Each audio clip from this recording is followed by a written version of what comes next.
Good morning. I'm Harley Schlanger from the LaRouche organization with your daily video update for February 26th, 2024. I'm going to catch you up on several important developments, all of which point to a simple reality, which is that there are two completely contrasting approaches to the present strategic situation. One, the dead-end approach, the suicidal approach being dictated by the Anglo-American corporate cartels operating through the Biden administration, the European Union, and NATO. The other is the move toward a new financial system, a new economic cooperation policy, which is represented by, in particular, the BRICS nations and the global South, which has become the global majority. And you'll see from the desperate efforts of Western leaders to keep the wars going, the proxy war in Ukraine, the ethnic cleansing in Gaza, the threats against China and Iran, that there's not a change from the establishment of the so-called establishment, but there's a rejection of this across the board. And just one indication of that is a new poll that came out in Europe showing that only 10% of Europeans think that Ukraine can win the fight against Russia. So let's start with the idiocy of the G7 nations, which is essentially an instrument of the Anglo-American corporate cartels. There was a G7 summit in Kiev this last weekend. Italian Prime Minister Meloni, since Italy is now the chairman of the G7, called for this to take place in Kiev. She traveled there by train with Trudeau of Canada and Ursula von der Leyen of the European Commission. Now, while there, Meloni signed a 10-year security treaty with Ukraine, similar to those signed previously by France and Germany, and of course the first one was the United Kingdom. Now, the final communique of the G7 represented the disconnect from reality. They talked about continued military and economic support for Ukraine in the proxy war against Russia. They called for new sanctions against Russia. The sanctions have proven only one thing, which is that sanctions don't work against an economy that's committed to physical economic development.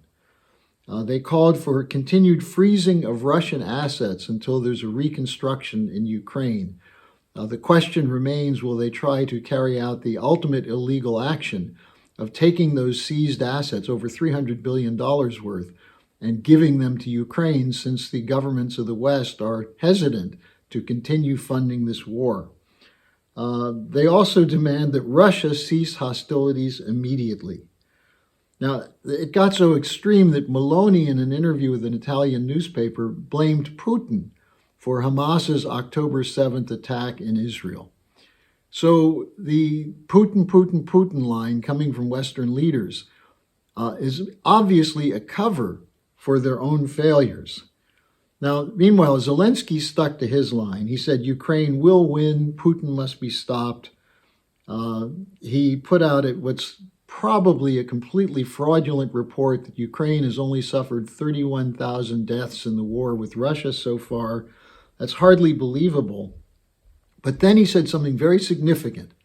He called on Meloni to act against the pro-Putin lobby in Italy. And he said Ukraine would provide a list of the Putin mouthpieces in Italy. Now, this is the extension of the Committee to Combat Disinformation, Mirotvorets, Malfor, that is Ukrainian operations, which are essentially extensions of NATO and US cyber warfare. The targeting of individuals, which has included assassinations, continues, and I'll do a more thorough report on this later in the week. But what we see is that this Ukrainian operation is totally integrated into NATO and European Union cyber warfare operations, which intend to bolster the narrative of the establishment, and a major part of that is censorship of any alternative view and threats against people. The most recent list continues to include Helga LaRouche as one of the foremost opponents of the NATO-EU policy of permanent warfare in Europe.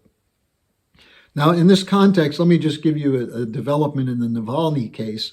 Of course, we've had nonstop attack that Putin killed Navalny, that it's Russia's fault.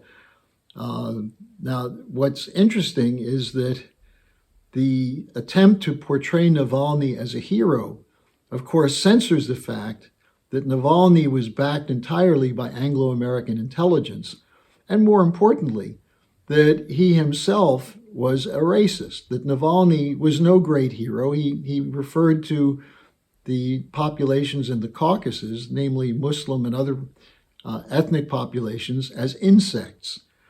Now, here's the interesting thing. The Ukrainian intelligence chief, Budyanov, who is one of the people who is behind this targeting of opponents of the proxy war as Putin puppets, he came out and said something very interesting. He said, Navalny died of natural causes, a blood clot.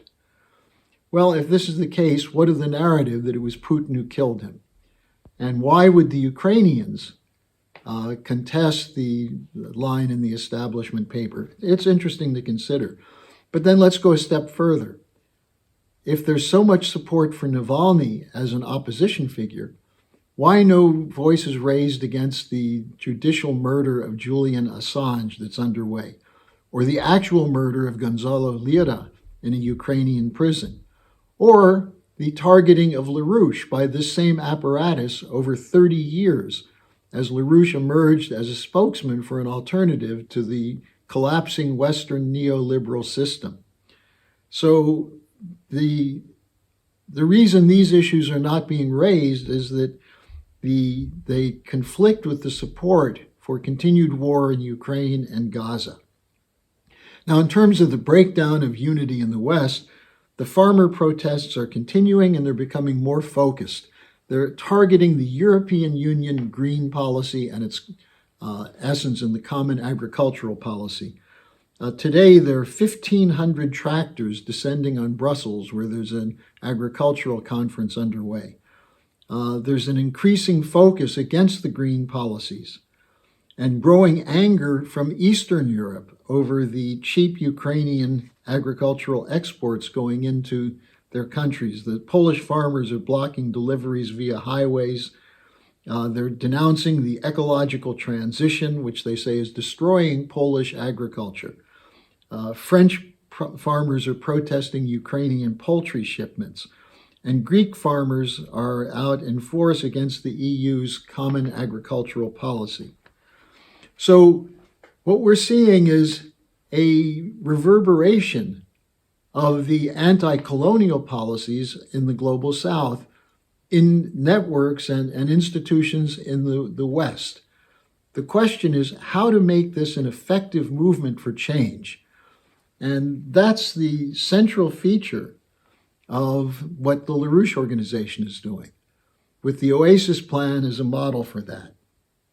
Now, why is this a model? Because peace requires economic development. The whole purpose of the permanent war policy and the permanent austerity policy is to protect the collapsing corporate cartels and banking system by looting not just people in the so-called third world, but increasingly looting people in the advanced sector, the so-called advanced sector. And the rebellion against that, whether it's in Africa, whether it's in Asia, whether it's among farmers in Europe, the solution is to adopt the approach of Lyndon LaRouche and of physical economy, emphasis on advances in science and technology that can be brought into day-to-day productive activity through a credit policy, a policy of national credit, which allows the freeing of industry, freeing of creativity, so that there can be a flow of goods internationally along such policies as the Belt and Road Initiative and so on. So I would urge people, if you haven't seen it yet, I'll be attaching a link to the LaRouche organization's Oasis Policy Plan of LaRouche, which shows the way out of the crisis in Gaza and offers some insight into why it is in the realm of physical economy that there are solutions to what otherwise are problems that will lead us down the path toward global warfare. So that's my report for today. I will be back with you tomorrow.